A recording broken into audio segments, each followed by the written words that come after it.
ভারতের পানি রাজনীতির 12টা বাজাতে এবার মাস্টার স্ট্রোক চাল দিল বাংলাদেশ।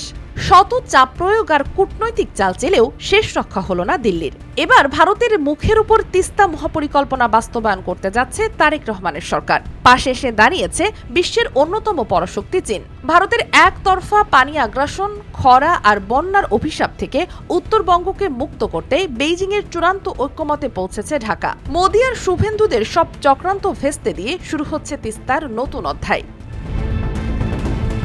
বছরের পর বছর ধরে তিস্তা নিয়ে ভারতের ছিনিমিনি খেলা দেখেছে বাংলাদেশ।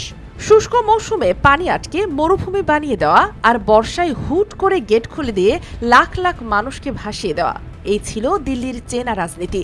কিন্তু সেই দিন এবার শেষ।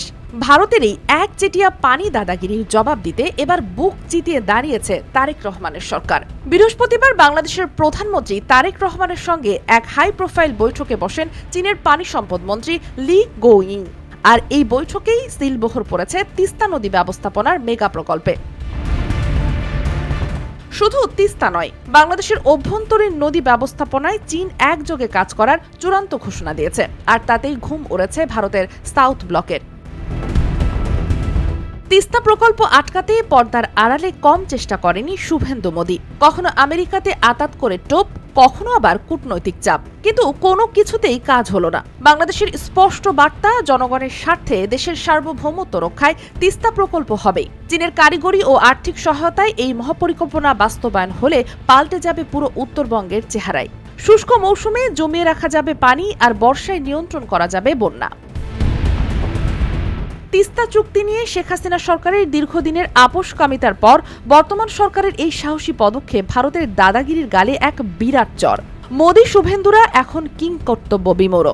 শত চেষ্টা করেও বেইজিং ঢাকা অক্ষকে তারা ভাঙতে পারেনি। পানি আটকে রেখে বাংলাদেশকে শুকিয়ে মারার দিন এবার শেষ হতে চলেছে।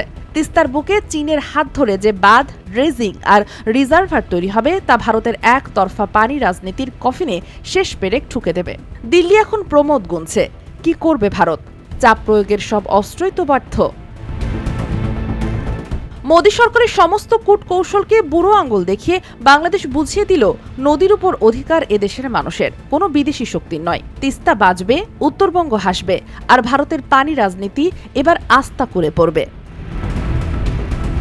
ভারতের চোখ রাঙানি উপেক্ষা করে এই মেগা প্রকল্প বাস্তবায়ন বাংলাদেশের ইতিহাসে এক নতুন দিগন্তের সূচনা করল।